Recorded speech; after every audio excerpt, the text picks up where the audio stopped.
keep an eye on what's happening in Bangladesh, also what's happening in India. It's very nuanced. Sometimes we go for easy headlines in the West. Sometimes we think we know. I travel to Bangladesh very often. I've done a book. I write regularly on Bangladesh. And trust me, I know so little about Bangladesh. I'll be very honest because it's a very complex society to understand. But I think all of us need to keep the conversations going and realize that there is no ultimate truth. We have to challenge our own selves, our own preconceived notions of the world, because we may be wrong. I mean, thinking that we know it all because some of us are journalists or thinkers or writers is not the correct thing. We live in a very complex world.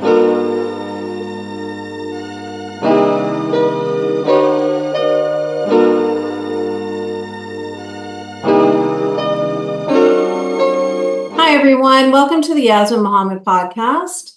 Today, I have with me Deep Halder. Deep is a journalist and an author. He's the author of several books, including one called Being Hindu in Bangladesh, An Untold Story. And that's why I have him here today. I'd like to discuss what is going on with the current massacre of Hindu people in Bangladesh. I know things have been moving pretty quickly. It's a lot of different things going on social media. It's really hard to follow, very hard for our brains to, just digest what's going on, and obviously even more difficult for our hearts. Deep, welcome. Thank you so much for joining me here today. Thank you for having me here, Yasmine. My pleasure to have you. So I really would love for you to give us just an overview, a background for people who are unfamiliar. Just let us know what is currently happening to Hindus in Bangladesh today. Okay, I think the incentive to be a Hindu in Bangladesh today is kind of gone. The argument can be made that there was never any incentive for a Hindu to be in Bangladesh. But there was a binary, and there's some truth to this binary that during Sheikh Hasina's long rule, the Hindus had some space in Bangladesh. But on August 5, I think across the world, we saw those dramatic visuals of Sheikh Hasina resigning and then leaving Bangladesh for India in an Air Force helicopter. There have been coordinated attacks on the Hindu population in Bangladesh. In fact, the largest circulating English language Daily Star, on the very next day put out a report saying that across 27 districts, Hindu houses and places of worship were attacked. Now, what also happened alongside was that Sheikh Hasina's party, the Army League, which had become hugely unpopular during her 15 years of reign. It's actually 20 years, but 15 straight years in power. There was a lot of public anger against members of her party, supporters, leaders, voters of her party. So there were coordinated attacks against the Army League ecosystem also, right? There were in fact attacks on policemen. So you had a situation in Bangladesh where even in the capital city Dhaka, the police stations were unmanned. There were no cops on the streets. So there were looters on the road who were just entering houses and looting property and attacking people. So I think the conversation moved to very soon from the Hindus being attacked to anybody who was associated with Army League getting attacked, right? And whoever spoke about Hindus being attacked in Bangladesh were kind of told that, look, you're spreading fake news, because it's not just Hindus who are being attacked. Even Muslims there are Muslims who are being attacked because it's a period of chaos. There is no government in place, and there is a lot of public anger against Sheikh Hasina's party, Army League, and its voters and workers and leaders. So why are you singling out Hindus, right? So all of these reports, many of these reports, if not all of these reports, were branded as fake news, and some of them were untrue. Some of the news that was sort of put out as attacks on Hindus were untrue. In the sense, you would remember that there was a period of huge unrest in Bangladesh before Sheikh Hasina had to flee the way she did, because there was the quota reforms protest by students which her administration tried to stop by brutal police crackdown. So some of the pictures and videos but there was also 11 days of digital darkness in Bangladesh when Sheikh Hasina administration shut down internet. So a lot of the videos and pictures of police brutality, also of students attacking policemen, were from that period, which were passed around in India and in other places as attacks on Hindus. Now, because I think mostly unknowingly, because you don't really know whether it's a picture from August 5th onwards or a picture from a month before, right? Because like I said, there was digital darkness, there was no internet. So even if somebody took a picture, those pictures were not circulated. Now, those pictures also kind of came out at the same time. Now, two things. So firstly, since Muslims were also attacked, Muslim workers, party workers, supporters, leaders, and along with Hindus, so there were the statements that were put out that, look, why are you singling out attacks on Hindus? Because the entire Army League ecosystem is being attacked by people who had gone frustrated with Sheikh Hasina and her party and her government. So you are kind of trying to bring in force in communal tension in Bangladesh by only singling out Hindus. Number one. Number two is the fact that, look, some of the pictures that you are putting out in India and elsewhere are from a slightly previous time, and that they had nothing to do with these current spate of attacks. Now, these arguments have their merit, but I would say they have limited merit, because there were targeted attacks on Hindus after August 5, when Sheikh Hasina had to flee her country. Like I said, that Daily Star, the largest circulating daily in Bangladesh, English daily in Bangladesh, put out a report saying 27 districts of Bangladesh, you can check it, the link is still there, 27 districts of Bangladesh, there were coordinated attacks on Hindus, Hindu houses and property and places of worship. I also have, since I travel to Bangladesh quite often, I also have various Hindu groups who have sent me on WhatsApp and on mail list of places and list of names of people who were attacked, properties that were damaged, places of worship that were burned down. Now, some of those things have been put out, but you don't know. You have to do fact check, because what if three things are wrong, and then somebody is going to say, and rightly so, because you should not put out wrong information, that, look, this is not true. But the fact that, in fact, New York Times also put out a story soon after saying that Hindus are being attacked in Bangladesh. Our Prime Minister, the Indian Prime Minister Narendra Modi, had a conversation with President Biden where he spoke about the coordinated attacks on Hindus. So to say that in the chaos that followed and is continuing somewhat since Sheikh Hasina had to flee is an attack on her supporters and not just an attack on Hindus is not true, because coordinated attacks on Hindus did take place. Okay. Wow. So I'm really glad I invited you, because I have actually been quite confused, because in the beginning I thought this looks very much like a religious conflict. And then later it started to look like a political conflict. And then I just didn't know what was going on anymore. And now I can see through everything that you've talked about, I can understand why I went through this, was because Right. it did kind of look one way, and then we were given information in a different way. And then we were being given all sorts of random information Yes, that it's was actually not all three, verified. Yasmine. It's a political conflict, it's a social conflict, it's also a religious conflict. So all three are true in various degrees.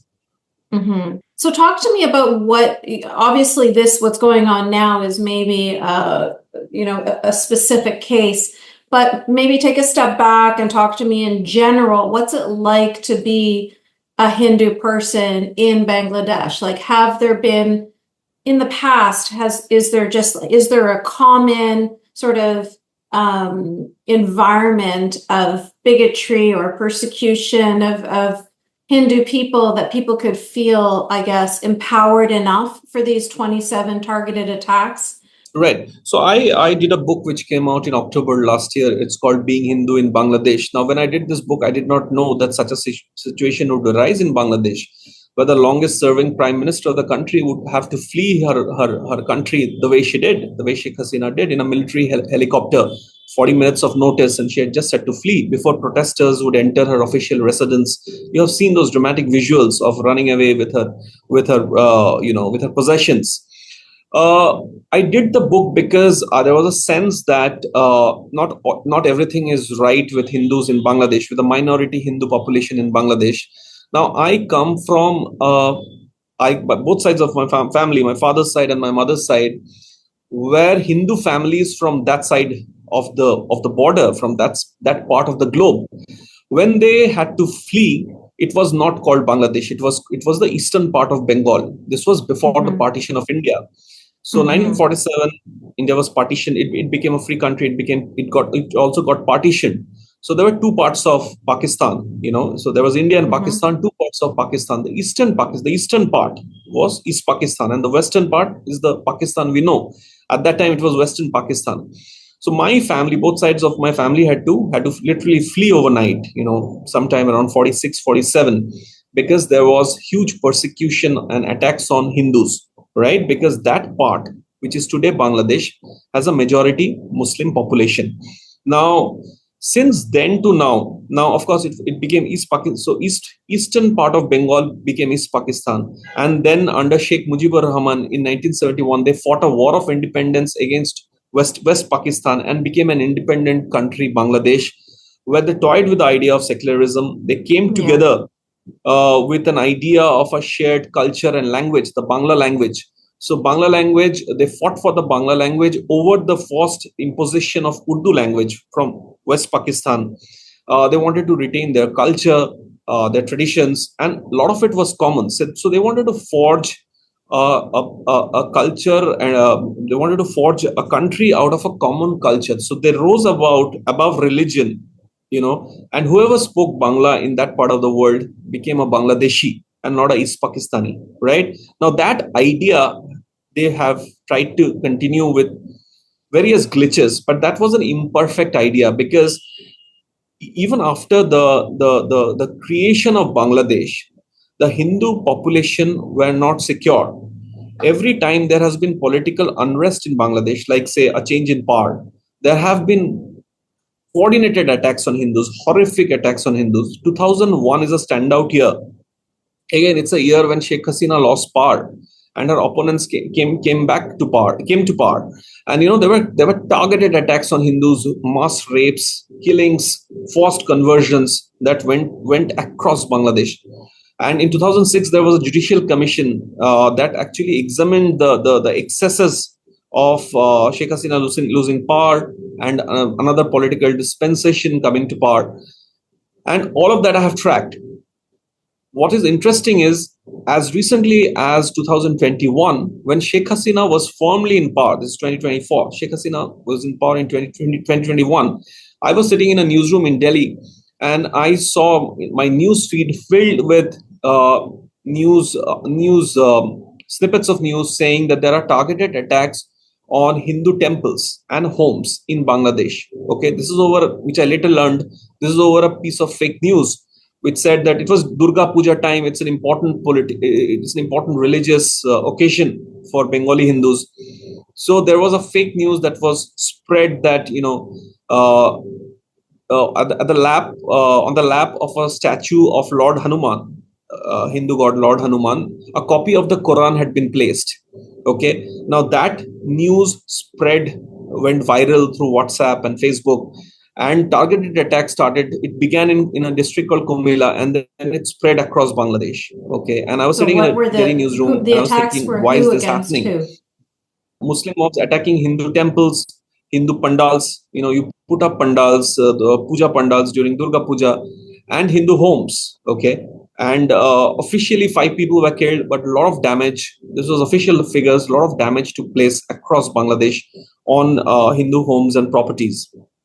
Now, a year from then, I actually made a trip to Bangladesh, my co-author of the book, and we went across Bangladesh same time next year, Durga Puja time, which is a time of festivity, to see how the Hindus are feeling. And in many places, there was this sense of complete gloom and doom, saying that, look, if it's happening in the time of Hasina, what hope do we have of situation improving for us in any manner of speaking if she were to lose power? And there were people who told me, look, even Hasina can't give us security. It's literally a party state. She had been in power for 15 straight years, and 5 years before. So and she controls the military, the paramilitary, the police. Even then, okay, there can be an attack in one particular place, but over a piece of fake news. But why did the attacks spread across so many districts of Bangladesh? Surely she has a grip on the situation. So there was this entire feeling of hopelessness. So I went I went to Bangladesh during 2022, all of 2023, 20 and 24. During her re-election campaign, and when the results came out, and this sense in 2021 kind of continued. But they would also tell me that if a situation arose when she was not in power, it would be far worse. Okay, and I think that far worse has happened. She's not in power, and there's a sense that they have no protectors. Yeah. You talked about the mass rapes and the massacres and the persecutions that happened between the Pakistanis and the Bengalis. You reminded me of a story that a friend of mine in Toronto, she's an ex-Muslim. She's from Bangladesh. She's an ex-Muslim married to a white man, left the religion, and her parents disowned her. And then her brother married a Pakistani girl. And so her parents said to him, "You have disgraced us even more than your sister." They actually ended up going back to her and saying, "We want you back, our daughter, back in our lives." And they disowned the brother completely because it was such a betrayal for him to marry a Pakistani girl after what the Pakistanis had done Pakistan. This is Bangladeshi Muslim family you're talking about. Yes. Bangladeshi Hindus is even worse, of course, but this is just to express that a lot of people are not aware of how vicious the Pakistanis were to the Bengalis during that war.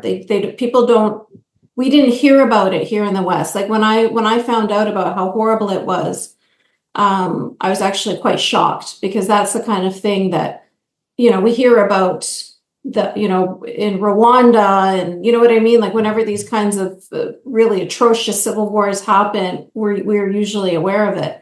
But we didn't get enough media at all about what was going on or maybe it's because it was, so long ago, but still, I was completely unaware of what your people had of the West Pakistani campaign in 1971. You're talking about that, what happened in 1971, the War of Independence. Yes, exactly. I suggest there's a book by Gary Buss. It's called The Blood Telegram. Everybody on the podcast, they should read the book. It's by an American diplomat posted in Dhaka at that time. It's a fantastic book on what happened to Muslims of East Pakistan, now Bangladesh. What horrors were unleashed upon them by the West Pakistani army during those months of 1971, and also specifically to the Hindus of East Pakistan. What happened to them? Rape camps were set up. There were mass rapes. There were targeted killings of Hindus and Muslims of East Pakistan by West Pakistani army. And I think if there's one book everybody needs to pick up, it's The Blood Telegram by Gary Buss. Mm-hmm. So what I'm learning from you now is that this is a very long history of Hindu people being persecuted. Right. But before it was from the Pakistanis, but now it was from their actual, what you said, they were putting their culture above religion. And it seems like that has kind of swayed, that putting the culture above religion isn't working anymore. Now they're putting religion above their shared Bengali culture. Look, it has always been a fight culture over religion, and sometimes in its political history, in its civil society, Bangladesh has won the fight. Sometimes it has not. It has also been a glorious example, this part of the world, of a syncretic culture of language and culture over religion, and to a great degree they have succeeded from time to time. But there have also been points in time when they have not. And what we saw after Sheikh Hasina had to flee her country was one such period. And I hope there will be a semblance of sanity now. But every time there has been political instability in Bangladesh, you have this battle between culture and religion. Culture has lost, and religion has come up. So this syncretism that Bangladesh celebrates, I hope it would somehow manage to hold on to, because in many points of its history, it failed to do so. And if there is one set of people who bore the brunt of it, it's the Hindus. So what's the answer? How do you expect things to go forward now with Sheikh Hasina gone and nobody in her place yet? Do you think things could get even worse than they are today? That's difficult to say. I mean, you have Mohammed Yunus as the caretaker of the government, and he has been making some right noises. Like, he has gone to a temple, he has appealed for peace. Some political parties have come out and said that everybody is an equal citizen. The Hindus don't need to fear for their lives and property in Bangladesh. Having said that, there has also been parallelly some of the things that have been taking place, like the Jamaat-e-Islami, which was banned by Sheikh Hasina. Now the ban is lifted. There have been troubling reports about some of those who have been accused of serious charges of terror being let out on bail, which do not augur well for communal harmony in Bangladesh. Because the Jamaat, the Jamaat's stated aim, as recently as October last year, was that it wants Sharia in Bangladesh. So it was banned by Sheikh Hasina. Now the ban is lifted. So you'll have to wait and watch what happens.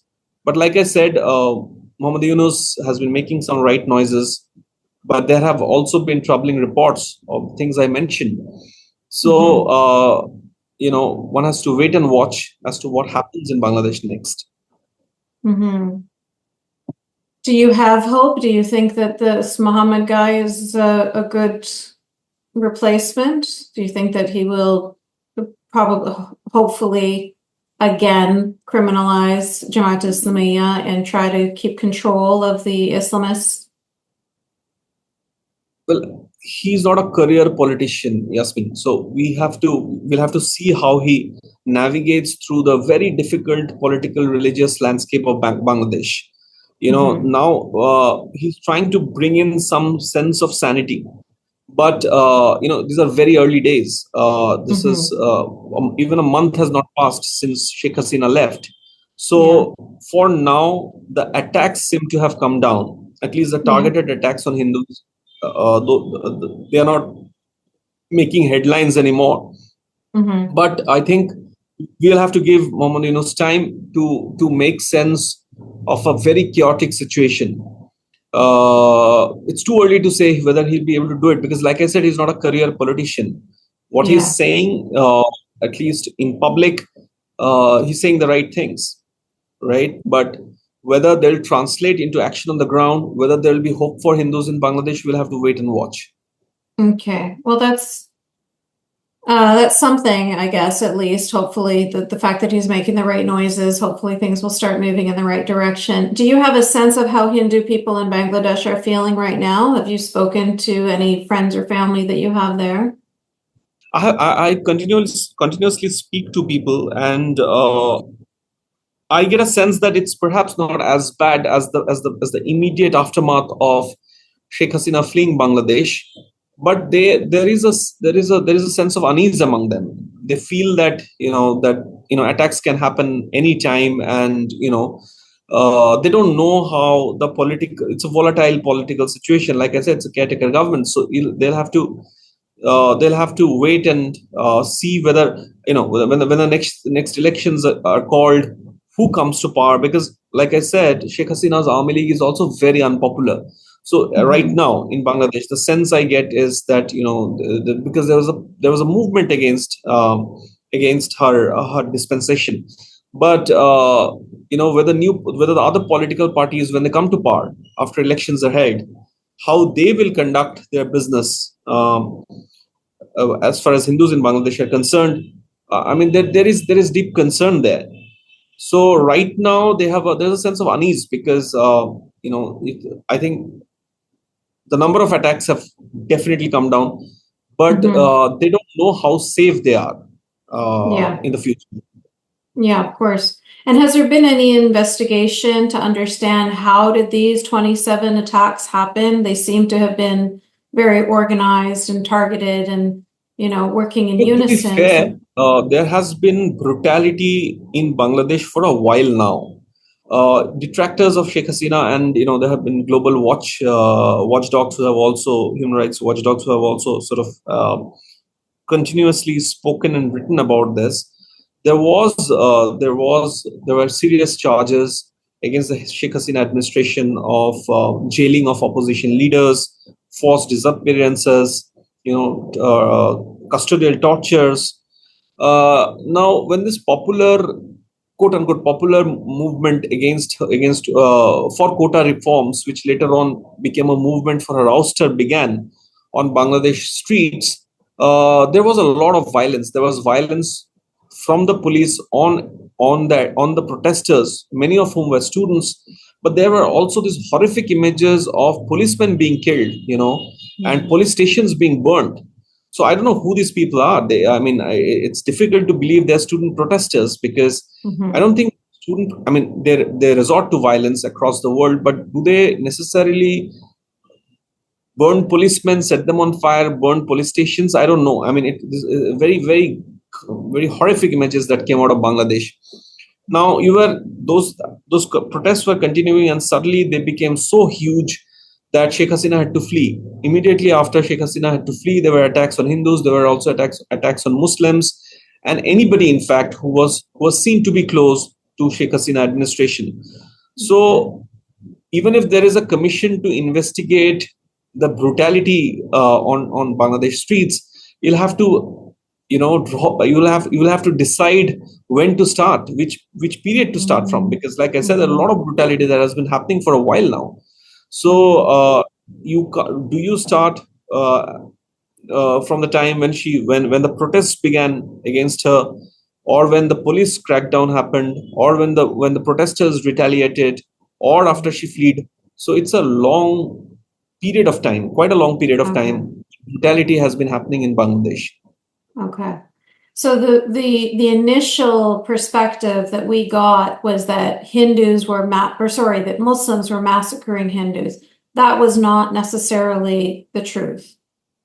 Muslims were massacring Hindus, yes, because whoever was massacring Hindus were not Hindus. But Mhm. what we are talking about right now is that there is this counter narrative that Hindus who were massacred, Hindus who were attacked, were not attacked because they were Hindus, but they were attacked because they were Because seen they to were be close to Sheikh supporters. Hasina. Yeah, Right. supporters of Okay. Sheikh Hasina. And there's a general perception that the majority of Hindus in Bangladesh would vote for Sheikh Hasina. So there is this narrative that they were attacked not for being Hindus, but for being Sheikh Hasina supporters. But like I told you, that even when she was in power and I had visited Bangladesh, I saw and I heard and I wrote about the othering of Hindus that was taking place when she was in power. So to Yeah. now make an argument that, okay, look, Hindus were attacked, but they were not attacked because they were Hindus but supporters of Sheikh Hasina, is not Hmm. the whole truth. Yeah, it's far-fetched. So let's Yeah. talk about that othering a little bit. Let's talk about young Deep in Bangladesh growing up as a Hindu. Talk to me about that experience. Yeah, I'm not, thankfully, I didn't grow up in Bangladesh. I By the time I Mm. was born, my parents had come to India. But I can tell you about Hindus, young Hindus who have grown up in Bangladesh Oh. and have detailed interviews with, because I travel to Bangladesh quite often. And look, there are certain. It's not as if it's bad for. It has been bad. The experience has been bad for every Hindu in Bangladesh. There were Hindus. There is still one Hindu gentleman who is in the cabinet. There were Hindu MPs, ministers. There were Hindus in the Bangladesh army. Some of them were big businessmen.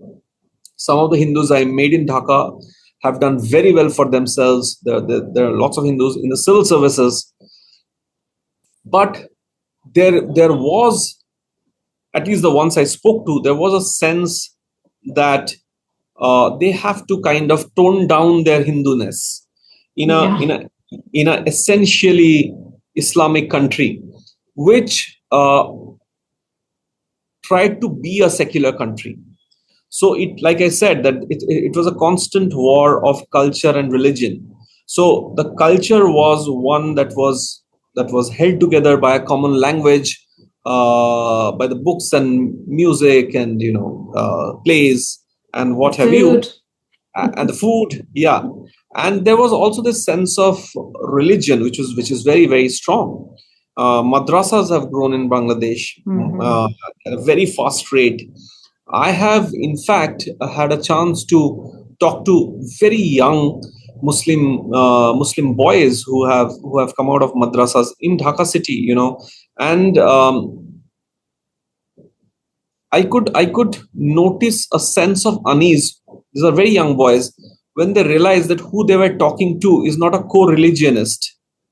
Okay, so while they were very nice to me, and this is during my stays in Bangladesh, uh, immediately after coming out of madrasas, if I happen to meet them at a tea stall at somebody's house, young kids, 7, 8 years old, and if they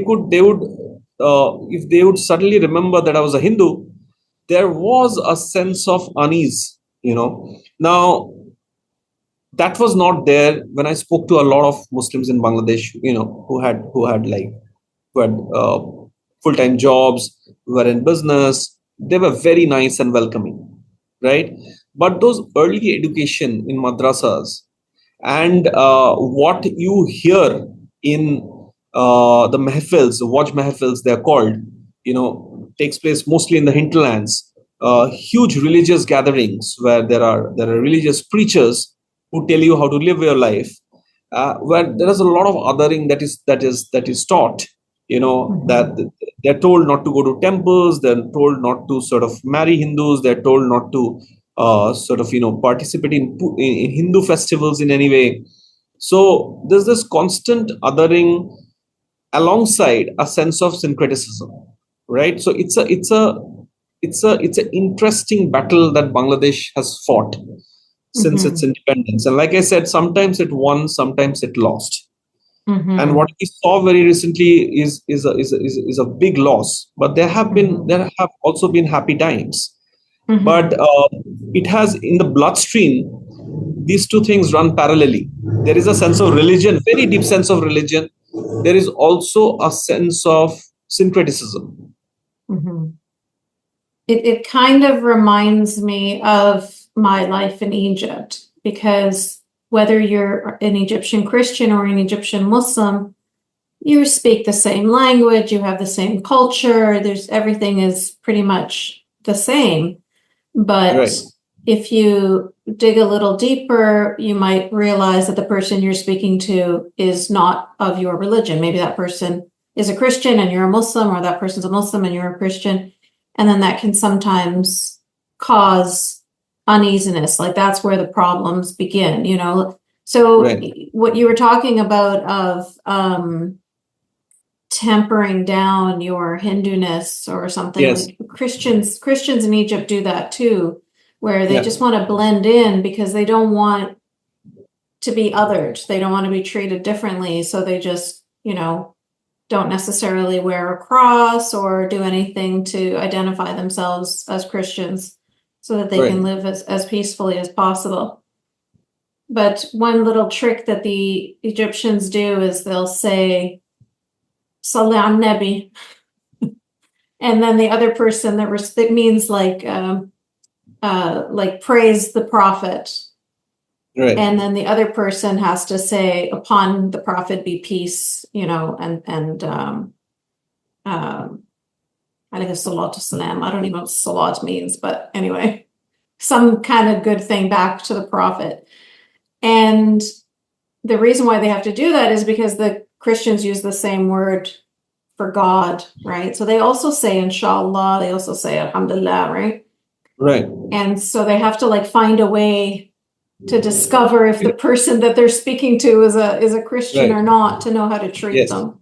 Right. I have seen a lot of Hindus also use those Islamic greetings, because it's so common now that you think that, okay, we'll also have to greet back in the same manner. And it's a very, and sometimes and I have also seen this, Yasmine, that my friends in Dhaka, Muslim friends in Dhaka, liberal, secular, they sometimes do not even recognize the problem that there is a constant othering of the Hindu population that continues. So you have to really get accustomed to Hindus there to know how they have always felt othered, even if they have not been attacked, or even if they have done very well for themselves in Bangladesh. There's a sense that you have to somehow accept a very different sense of religion around you, even if you have not converted. Yeah. So you have to adjust around that. Yeah. The fact that Bangladesh is trying hard to be a secular country in the same way that Egypt is trying hard to be a secular country. But of course, the extremist Muslims are always pulling in that extreme direction, So even though they're trying to be secular, you're still going to have the Islamists, like you were talking about, having madrasas that are indoctrinating young kids. These kinds of things are going to constantly be a battle. You're constantly be pulling against that. So there's quite a few, I'm sure it's a constant risk that things like what happened recently in Bangladesh can happen, because that's what happens when there's unrest. It gives people the opportunity to finally let out what they feel for a very long time. Exactly. Yeah. Under the fog of, unrest, they can just let loose, which is very similar to what happened to Jewish people during the Holocaust as well. So this seems to be a common refrain with humans, that they'll keep the hate in their hearts, but as soon as there's any opportunity to let it out, they'll latch onto it and run out there and let their violence be unleashed. So I'm glad to hear, though, that things have calmed down and that people are no longer in immediate danger, and that there's possibly hope for the future, that things could level out again, and that the people of Bangladesh can live in a lot more peace, whether they be Muslims or Hindus, because it sounds like everybody was living in fear in that time. Obviously, Hindus more so. I'm going to open it up now to the group here and see if we've got any questions or comments from our participants. So if you have any questions for Deep, please go ahead and raise your hand, or you can write something in the comments if you're not comfortable speaking on camera. Ira, please go ahead. Thank you for this very interesting talk, and it reminds me what happens when democracy appears in a country, or reappears, or is expanded. You find out what's in the country. That's what we saw in the Arab Spring. We said, oh, it's great. The countries will have democracy. Well, we found out what was in the country, what the country was. And we found it out in Iraq and brought it to the edge of civil war through democracy. And then finally figured out we had better be more careful. At least Bush figured it out, but then Obama reversed everything and messed it up again, thinking, oh, well, democracy is the solution. It's a great solution, especially against our allies, dictators like Mubarak and Ben Ali in Tunisia. And then we found out what was in those countries. which are now back under much worse dictatorships, especially in Egypt, but the people love it, and at least they are anti-Islamist in Egypt. So there is some progress. I think we need to revise the goal. The goal is not democracy. The goal is liberal democracy, and that can be a very long-term goal. There's something called protected democracy or militant democracy, and most people have never heard of it. It is a theory developed by Germans in exile from Hitler. What we did wrong in tolerating the communist and Nazi movements, we did it for democracy, and it destroyed democracy. So we must have protected democracy in which we exclude some things undemocratically in order to enable such democracy as exists to work. That, in fact, is what the Turkish Republic was from Ataturk, well, or later, on up until, God darned it, Erdogan came to power and destroyed it, and actually did it in the name of further democratization. And the goddamned European Union and the United States supported him in destroying the restraints on Turkish democracy and thereby destroying Turkish democracy. I think protected democracy is needed in all countries, even in America and England and France. There is protected democracy, but it's marginally protected. In countries that are not historically creators of democracy, they come to it late, that have a strong anti-democratic tradition, they need more protected democracy. In countries where there is a profoundly anti-democratic cultural force, and Islam is such a force, they need a lot of protected democracy and restrictions on their democracy to make any democracy work at all. And regrettably, the overthrow of the previous regime in Bangladesh unleashes some more open democracy, and they think, oh, the democratic thing is to let the Islamists out of jail. Well, yeah, that is the democratic thing on pure paper, but it destroys the protections for democracy.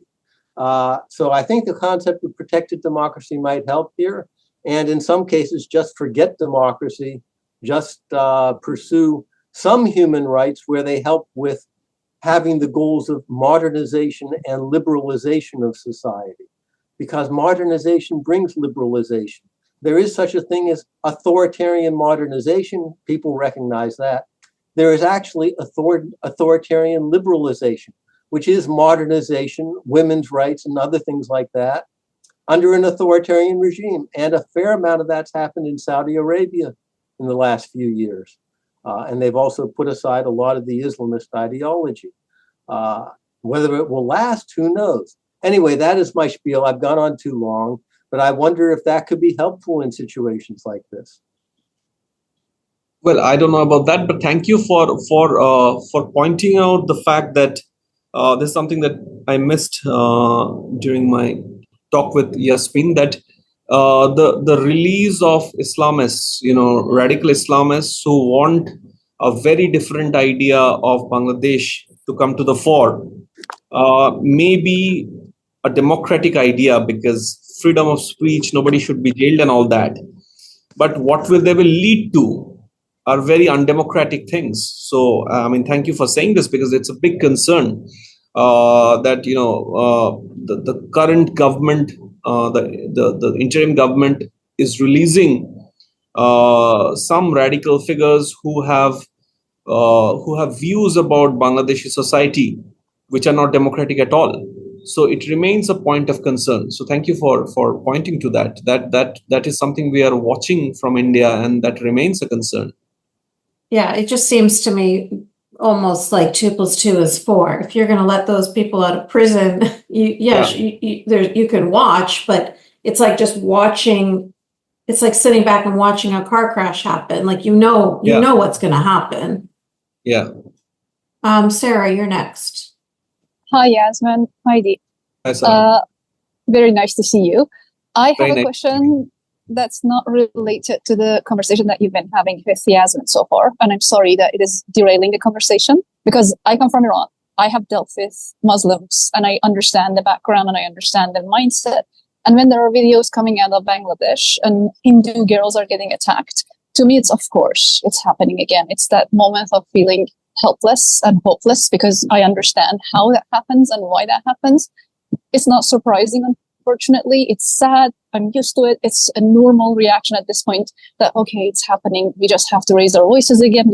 Like it's starting to fight again and again and again with the same problem.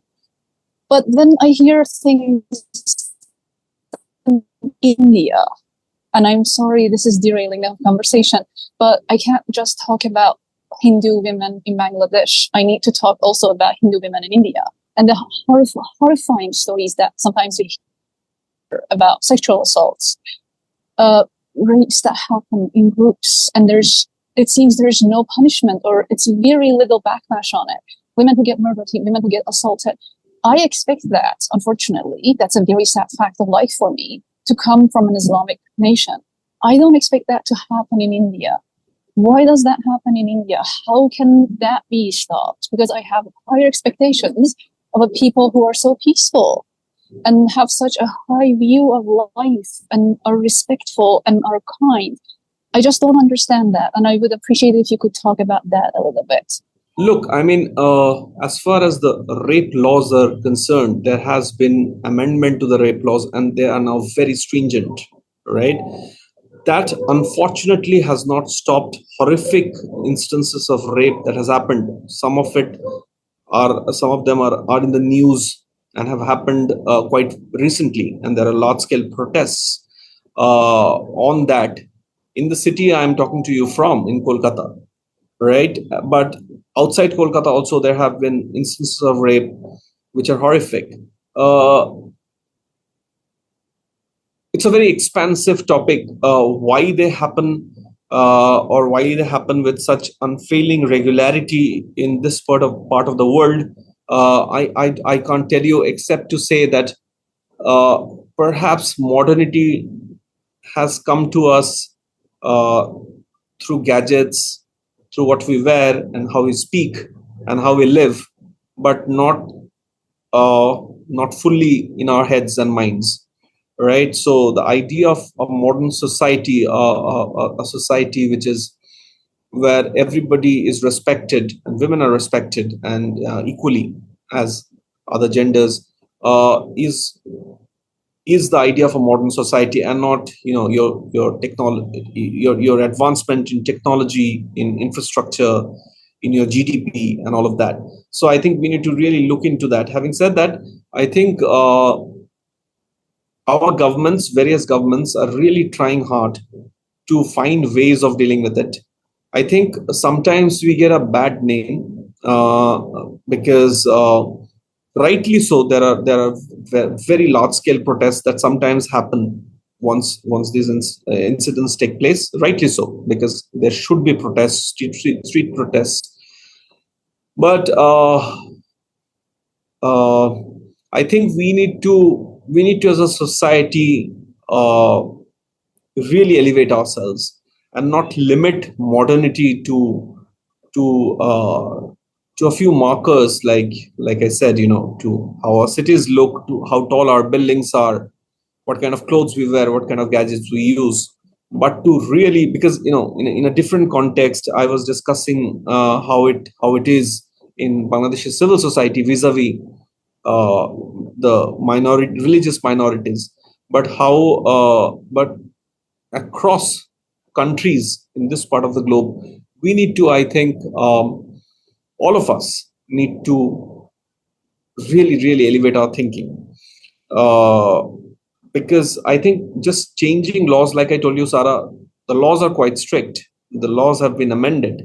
The laws are quite strict. Every time something so horrific happens, there are people who say that capital punishment, chemical castration, all of that. There are arguments to and fro. People say that those don't really help. In fact, they endanger the lives of the victims, because then people don't want to sort of even keep them alive. But I think the long-term solution is societally we need to come up, because laws have been tweaked.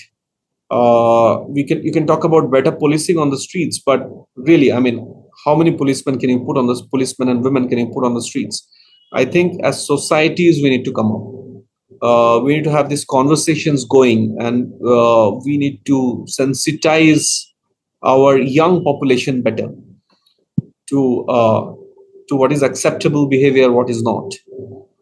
So I think it's a socio-cultural thing, and not just a policing or a legal thing, because laws have been and are constantly being examined.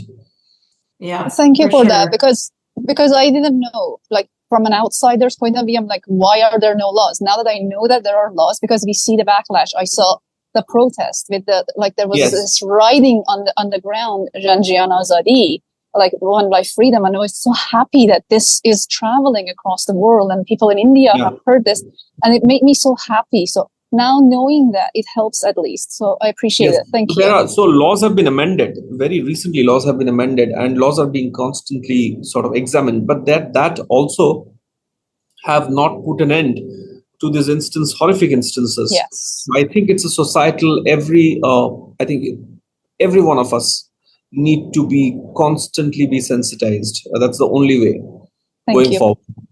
Thank you for that. Yes. Thank you. Yeah.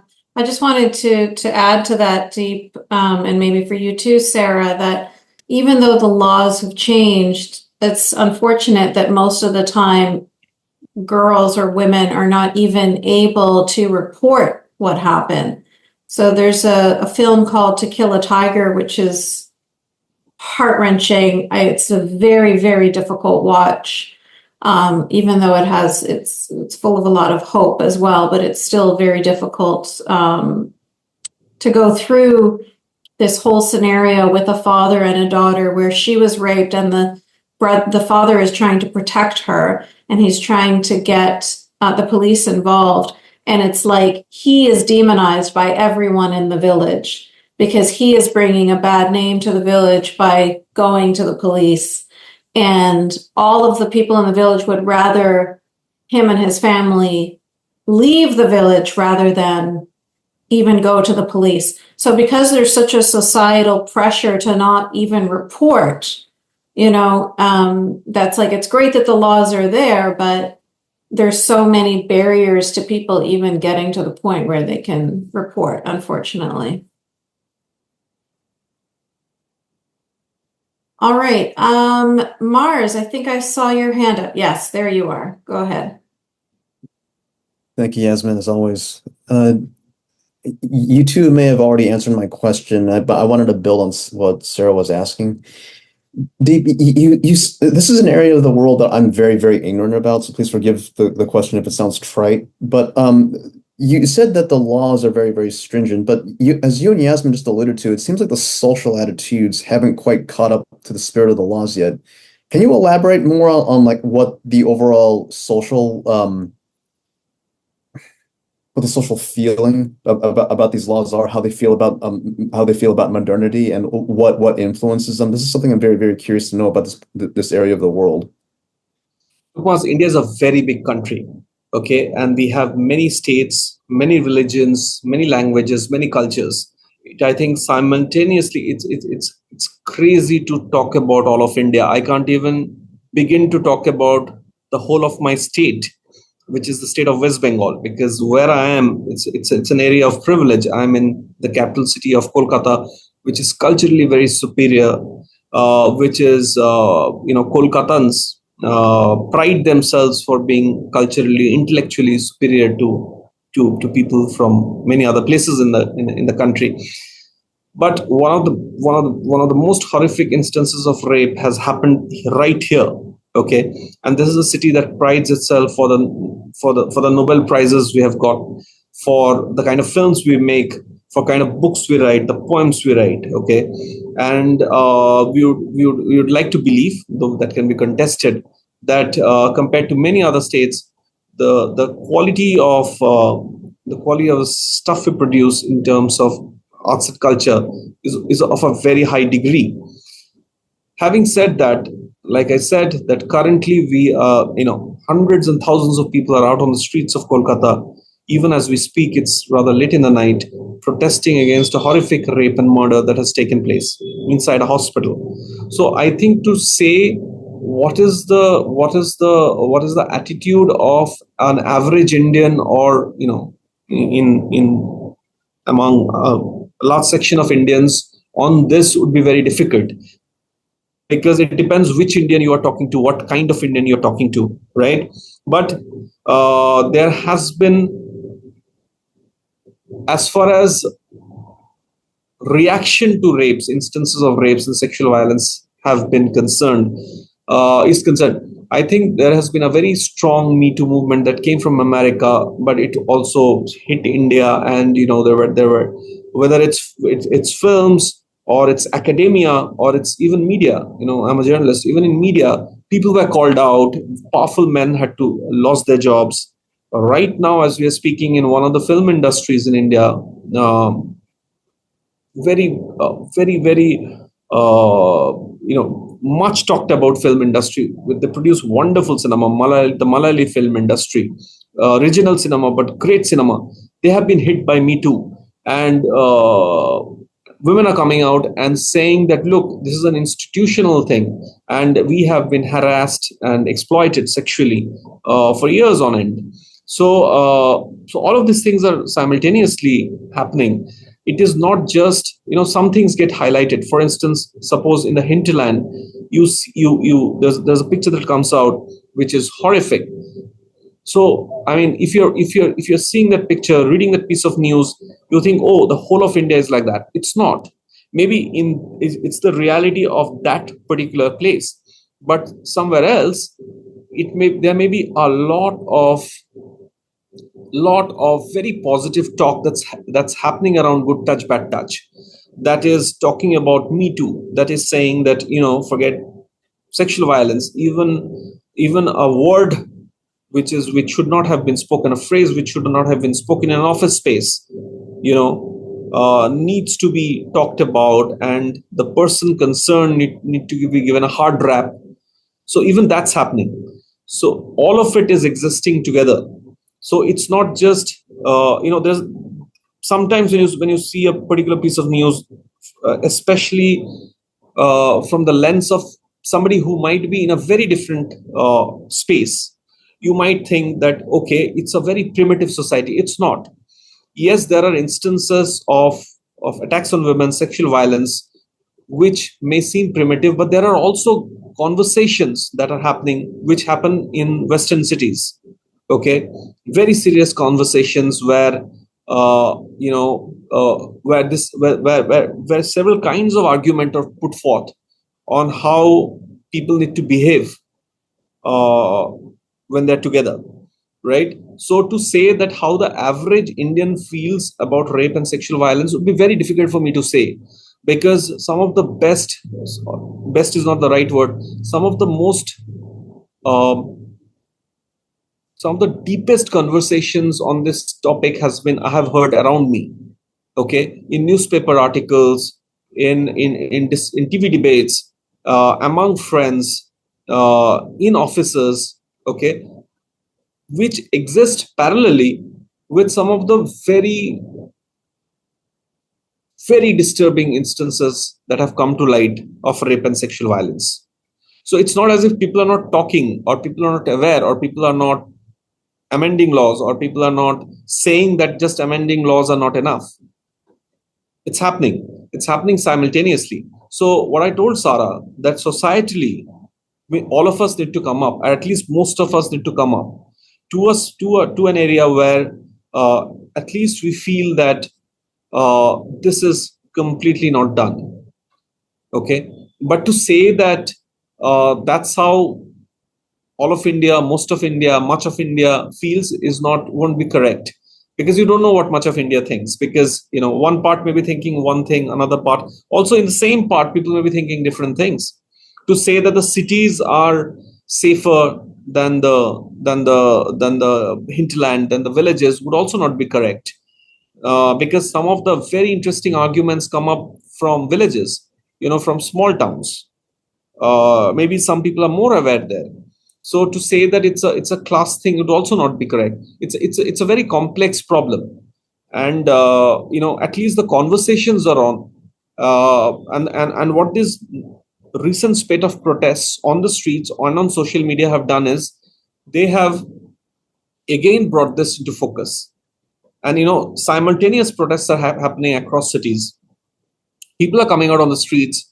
People are knocking on the door of the courts. People are knocking, giving very hard rap to media if they don't follow up on those cases.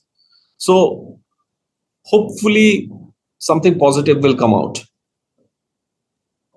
Thank you. That's a great answer. Thank you. Thank you so much, Deep, for your, very honest and very measured discussion, both on Hindus in Bangladesh and women in India. We went to both your ethnic background as well as your, where you're living right now, where you're born and raised, and asked you many deep questions. And true to your name, you gave us some very deep responses. So thank you very much for that. Thank you, Yasmine. Before we let you go, I just want to make sure that, you get the final word, that there's nothing that you wanted to share with us or tell us about, or maybe just some words of advice or where we can follow you or anything at all before we conclude. Well, I'm on Twitter and Facebook. I'm not on Insta. More than following me, keep an eye on what's happening in Bangladesh, also what's happening in India. These regions need to be understood. It's very nuanced. Sometimes we go for easy headlines in the West. Sometimes we think we know. I travel to Bangladesh very often. I've done a book. I might do another book. I write regularly on Bangladesh, and trust me, I know so little about Bangladesh. I'll be very honest, because it's a very complex society to understand. Though I speak the same language as Bangladeshis do, but it's another country. Even though that part of the world is where my parents came from, it was known by another name at that time. But I know so little, and sometimes I'm pulled up on X or on Facebook when I write or when I comment. I desist from commenting. I just write. I don't comment. I whatever I feel, I opine, but even my opinions are on the basis of facts and information that I get. But I think all of us need to keep the conversations going and need to realize that there is no ultimate truth. I think we have to constantly, on a daily basis, if you want to engage, see what's happening around us. I think that's the only thing. We have to challenge our own selves, our own preconceived notions of the world, because we may be wrong. And thinking that we know it all because some of us are journalists or thinkers or writers is not the correct thing. We live in a very complex world. So I think to constantly engage with us, and thank you, Yasmine, for having me here, is I think the only way, because we learn from each other. I'm sometimes asked to go and deliver lectures in classrooms, and I begin by saying, look, I know nothing, and but I'm going to speak because I've been doing this for a while. But at some point, very soon, I'm going to stop, and I want to learn from you. So you should talk to me as well. So I think to keep the conversations going is the only way to understand not just Bangladesh, but I think much of the world. Yeah, beautiful. Really well said. We're doing our best. Thank you so much, Deep. I really appreciate you giving us so much insight into this complicated topic. I'm glad that we're all walking away from this having a much better understanding, a much clearer understanding, because of all of the insight that you've given us. I know you keep saying that you know nothing, and I understand where you're coming from with that, insofar as we should all be questioning and thinking and continuing to learn more. But you know an awful lot, and we're very grateful for what you've shared with us today. So thank you so much. Namaste. Namaste. Thank you. Take care. Thank you, everyone. Bye-bye. After hearing all that, you might be left wondering, what can I do? How can I help? Well, this is why I created a nonprofit called Free Hearts, Free Minds. We are the only organization dedicated exclusively to helping these free thinkers. We empower them with our programs and supportive community, lifting them up so they can heal, speak out, and begin to make positive changes, not just in their own lives, but within the broader community around them. If this is a cause that resonates with you and you want to make a difference, one way to do that is by donating to Free Hearts, Free Minds. Because not enough people care about this cause, we need people like you to help fuel this change. You can donate via our website, freeheartsfreeminds.com. Thank you. Every dollar you donate makes a difference.